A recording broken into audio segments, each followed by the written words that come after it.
This is meteorologist Kellie McGlynn with your first alert weather.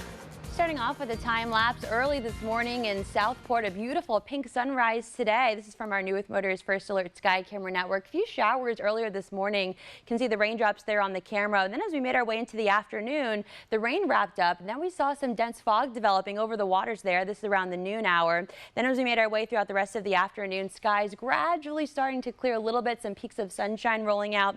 And as we stop this at the here and now 5:14 p.m., starting to see a few breaks in those clouds. There's the Oak Island Lighthouse there in the distance. So overall temperatures staying mild, clouds continuing tonight. Generally a low chance for a stray shower, possibly an isolated storm as the next front kind of wiggles through the area. So timing things out hour by hour. A few showers possible tonight. We're still staying very warm waking up tomorrow morning. Temperatures mainly in the upper 50s with a shift in our winds too. Now we're looking at northeast winds anywhere from 5 to 10 miles per hour. Patchy fog possible in the morning as well. And as we head into the afternoon, temperatures not growing too much. Many of us reaching the lower 60s tomorrow. Again, cloud coverage continues. And then as we head into Wednesday, a few more showers moving in there on shore. Overall, not a washout heading into Thursday, but now we're going to start to warm back up again, back to southwest winds. A little bit elevated too ahead of the next cold front. This will be a stronger cold front. Already winds around 15 miles per hour. Again, could be seeing some gusts upwards of 20, possibly 25 miles per hour. Mild for your Thursday morning. Then as we head into the afternoon, a few breaks in those clouds possible. Temperatures warming back up to the mid 70s, possibly some upper 70s mixing in again. So another day where we will be challenging record highs, and we see that line of showers and some gusty storms associated with it.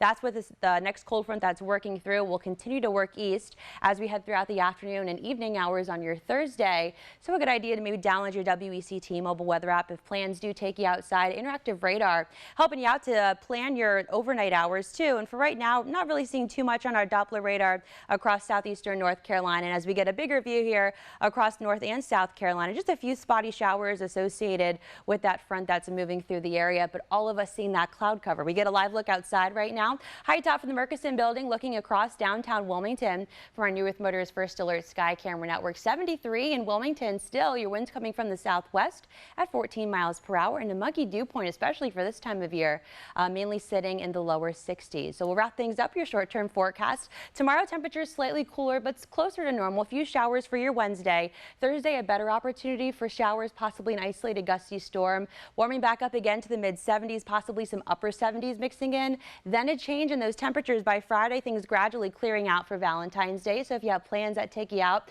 looking good for right now, but chilly too. Mid 50s for Friday, dropping down to near freezing as we head into the weekend. Temperatures hovering near 50 Saturday, but bright sunshine. We'll start to see a warming trend too as we make our way towards the end of the weekend and into next week. Fran, back to you.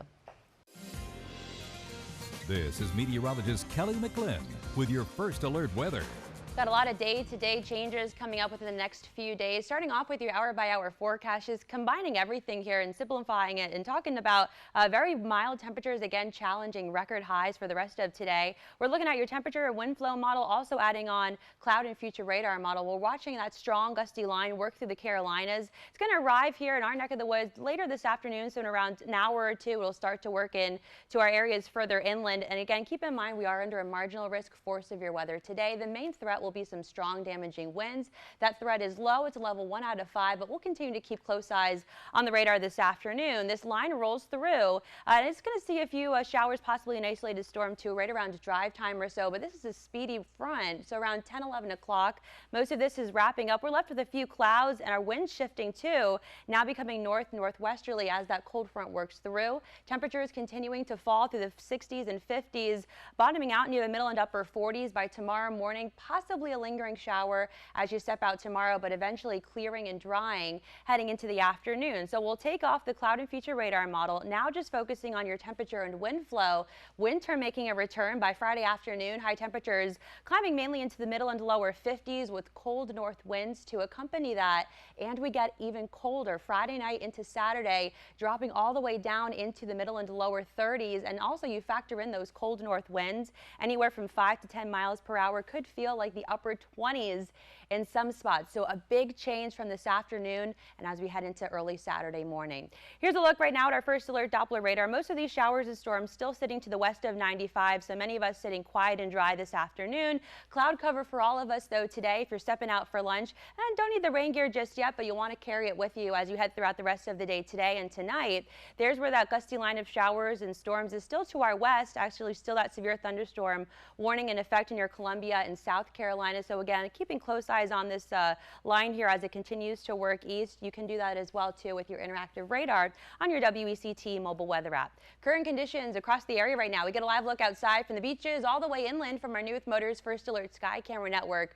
Wrightsville Beach on your left-hand side. That camera's shaking around too. Winds outside of these gusty storms are pretty elevated today, and even in Elizabethtown too. A few breaks within those clouds for right now, but overall roads are staying dry at 12:18 this afternoon. How about some 80s further inland? Elizabethtown, Whiteville checking in right near 80, but a big difference in temperatures from the beaches inland. You notice a big change from 60s, even Wilmington getting in on that onshore flow with the temperature right now of 72, mid and upper 60s along area beaches. So again, a big temperature difference today. Definitely still have the potential to challenge or even break some records, and a big change from this time 24 hours ago, anywhere from 13, 14, 16, 24 degrees warmer than this time yesterday. Your short-term forecast right now on your screen. Again, challenging record highs today. A few showers, possibly a gusty storm as we head into the afternoon and evening. So we'll keep close eyes on the potential for one of those to become severe. The threat is low, but we'll continue to watch it for you. Getting much better Friday as we head into Valentine's Day, but much colder. Temperatures dropping down to near freezing Saturday morning, lower 50s to start the weekend.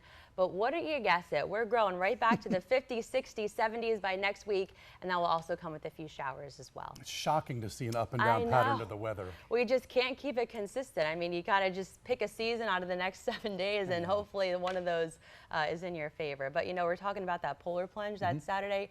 Man, did they pick the day to do that? Oh, yeah. The coldest day out of the next Instead 7. Of today, when it could be possibly 80 degrees. Exactly. In places. Yep. It's crazy. All right, Kelly, thank you for that. Now you see lots of lightning strikes associated with this kind of clusters of showers and storms here, kind of just draped across southeastern North Carolina. We'll zoom into some of those clusters right now, going through Brunswick County. So moderate to very heavy rainfall near the Mill Branch area, kind of right near our radar site near Shallotte up through Prospect area.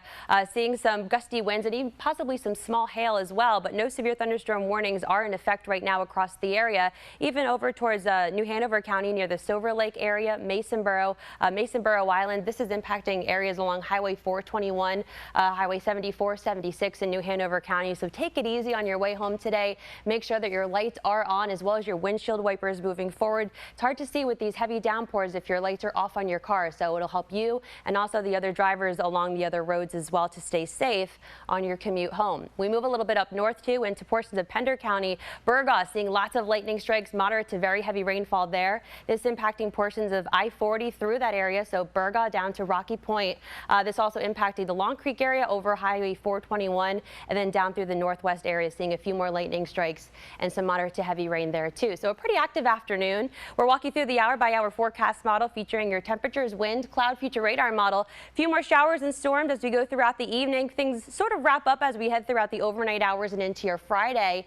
A few more showers and storms though possible as you step out the door first thing tomorrow morning. Very mild and muggy, upper 70s to start you off tomorrow morning. More showers and storms back in the forecast. A front kind of just stalling across the area, which will keep the opportunity for more of this activity for your Friday. Temperatures climbing mostly to the upper 80s. And then we continue this activity as well, moving through your Friday overnight to start your weekend. A few showers probably on your Saturday morning as well. Middle and upper 70s for your temperatures to start your weekend. A few raindrops right now on our camera in downtown Wilmington from our New with Motors First Alert Sky Camera. Observation right now coming in with a few thunderstorms at 77. That's the latest temperature near the airport for right now. What's the latest on the potential impacts? Yeah, finally taking that much anticipated northerly turn, and it will stay on that track too as we make our way into your Wednesday, Thursday, just really hugging the southeast coastline. So here's what you can expect in terms of impacts in your timeline. For the rest of today, this will be the day to make your final preparations, deciding whether you're staying or leaving, have your family plan in place, and you will put that plan into motion heading into your Wednesday. So we'll start off the day not too bad. bad. You'll notice surf and tide issues continuing for your Wednesday. So starting off the day, it's not going to be a bad start, but as the day continues to move on through the afternoon, evening, and especially the late hours overnight into your Thursday, that's going to be the time frame where we will start to see some of those direct impacts from Dorian. But the main impact day will be on Thursday. Tropical storm force conditions for areas further inland, such as Bladen, Columbus County, and hurricane conditions likely areas along the beaches. So that includes Pender County, Brunswick County, and New Hanover County. By Friday, we'll see a little bit of this linger in the morning and then get much better as we head throughout the afternoon and evening. So still fine-tuning exactly the timeline of this. And we do have an update coming up at 5 p.m. Until then, though, we'll have more details on what to expect locally and what you need to know. All that coming up in a few minutes. Ashley, back to you. Okay, live. Now, a few lightning strikes also near Charlotte. Move a little bit over east into New Hanover County, so some heavier pockets of rain just south of Leland and north of Wilmington. Murraysville, too, getting in on some pretty heavy rainfall, lightning strikes. Wouldn't be surprised to see some small hail with this as well, and winds in excess of 30 miles per hour. Another cell, too, that's kind of just been sitting over Figure 8 Island, Wrightsville Beach for the past couple of minutes, too. Again, this all generally moving in an east-northeasterly direction, but things gradually will get a little bit better as we head throughout the overnight hours tonight, but a stormy, unsettled weather pattern in store as we make our way through the weekend and early next week. More details and a timeline coming up later in the broadcast. And continue to be mindful of this excessive heat. There is still a heat advisory out for all of southeastern North Carolina tonight until 7 p.m. So make sure you are checking on your pets, neighbors, and continuing to take those proper precautions in this heat. As we make our way into the day for tomorrow and even through the weekend, this heat continuing, but there is a break in the pattern. Finally, those details will be coming up later in the broadcast. First, I want to get you outside. Some folks got the right idea. Cooling down at the beaches today. We're getting a live look in Surf City from our new well, that's where all those really strong winds kind of group together. And we just saw Alex out at Wrightsville Beach. Good call to pull her in, I think, to get her out of those conditions, right? Right, especially along our beaches. And, you know, we're coinciding that with high tide coming at around 1:30 this morning. And that will kind of just influence the storm surge factor, you know, depending on the timing of, you know, how far northeast Dorian keeps on going, and the timing of the high tide cycles will further influence and enhance any coastal flood